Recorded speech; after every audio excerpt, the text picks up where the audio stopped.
No, cool. So, I mean, you started out when you were 16. I mean, was that quite scary? Because obviously bands are getting younger and younger, but comedians who don't generally start out that young. Well, no, they do. I mean, that's the thing. People often, I think the reason everyone's sort of so shocked, or sort of my thing about being a young comedian is I'm the first. I'm not even close to the first young comic. It's just. Recently, I'm one of the reason I'm so successful is about 20% talent, 80% pure luck. I'm one of the luckiest bastards in the world, and it really helps. I think just this sort of generation now, it's all about young talent. Whereas before you had, some of the best comics that started out. Bill Hicks started when he was 13, Seth Rogen started when he was 12, Ross Noble started when he was 15. You look at any great comics, and lots of them dabbled in it between the ages of 16 and 20, but they didn't fully go for it until they were like 20, 21 because it wasn't a viable career option. But now comedy has become something that it could be a job, and so that's why kids are looking at it younger. And then, but I saw it as a career, so that and instead of what happened back in the olden days of comedy, when it was you can never get a job out of it.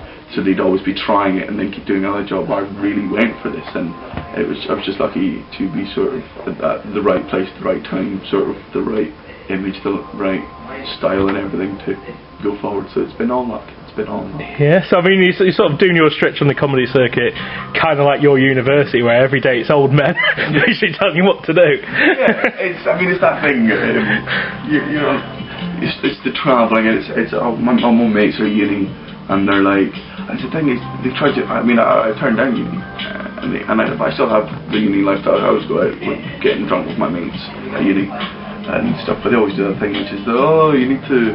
If you don't understand independence, you don't understand independence. I don't understand independence. I'm never home. I'm always. I don't know. You don't.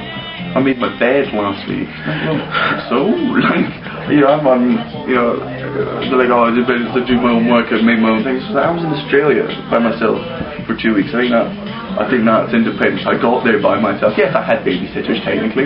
I had people making sure I wasn't too drunk and that I knew where to go. And there's always that thing of like, oh man, you haven't cooked for yourself. And it's like, what? That? So? What did you have last night for dinner? I had beans on toast. You know what, Mama made steak. It's fucking delicious, right? Who's really got who's really got it good here?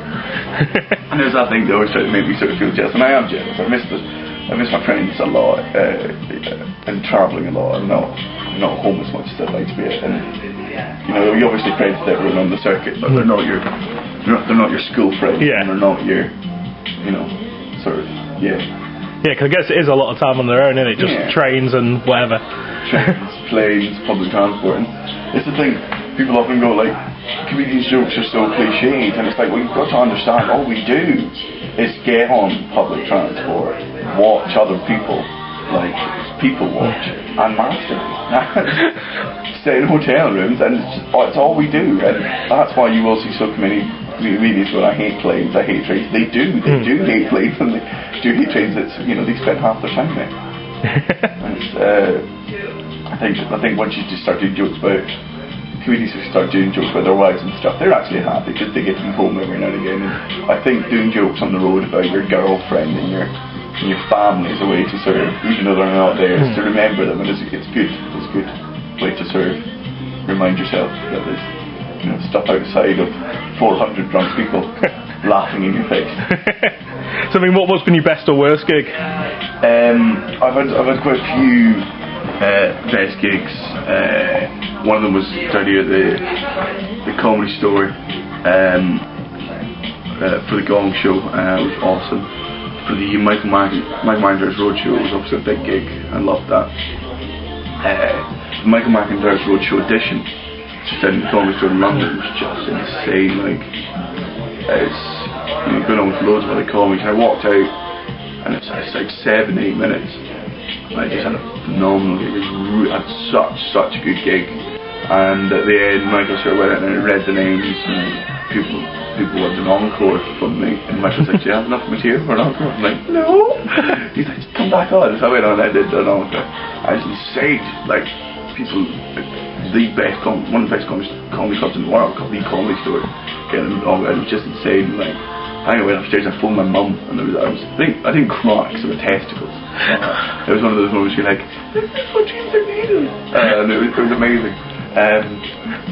Anything to the stand in Edinburgh and Glasgow, where I started my career. And I owed the stand in Glasgow, I owed Tommy Shepherd and even Mackay my entire comedy career. It's one of the nicest clubs in the world, arguably the best comedy club that's ever existed. Just purpose-built, lovely staff. The audiences know what they're there for. It's not the staggy hen-do type thing. It's just comedy lovers. It's just incredible. And they saw me and they kept giving me opportunities. They gave me the criticism. They gave me the sort of, this is what you need to do, and just such a warm environment. As I say, it is like a second home now. Arguably it's my first home. My actual home is my second home. Yeah, I mean, you do a lot of shows in Edinburgh. Does it, because you do so many shows, when it comes to the festival, is it such a big deal, or is it just another show? Well, it's a different thing during the festival. I mean, you're saying you are gigging in. I'm gigging in Edinburgh every other week, and you go, no, that's good. And then the festival comes around, just boom, people just go bloody hell. And I love the festival because you have to live in Edinburgh during the I just live like 45 minutes away from Edinburgh, but I still have to live in Edinburgh during the festival. It's a challenge on the liver, and it's you know, you become nocturnal. I mean, it is, because that's what comedians are, nocturnal. I mean, during the festival you're up till like it's the point where it's like you're going, I'm tired, I'm really tired. Oh, it's only 2 o'clock in the morning, bugger, the night's barely started.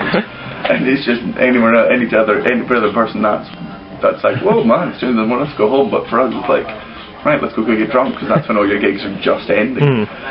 So the festival's amazing, really, really, really lovely. It's completely different, and it's completely different sort of gigs. And since it was a solo show, it was people just coming just to see me as my second solo show.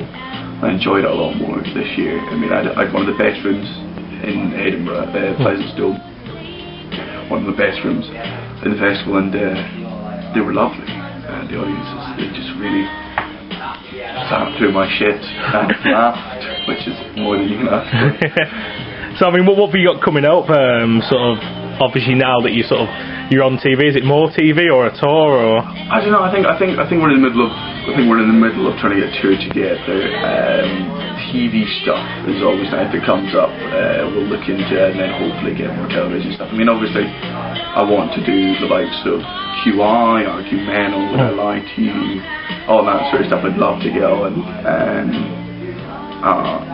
but it's about when they think you're right for it. And I think just now, I mean, I don't want to become a sort of full television comic. I love stand-up comedy. I don't want to become an actor. I don't want to be. But when the tele stuff comes, obviously going to do it, just because it's an amazing experience and exposure. And yeah, I think just sort of take whatever comes my way. Yeah. Cool. So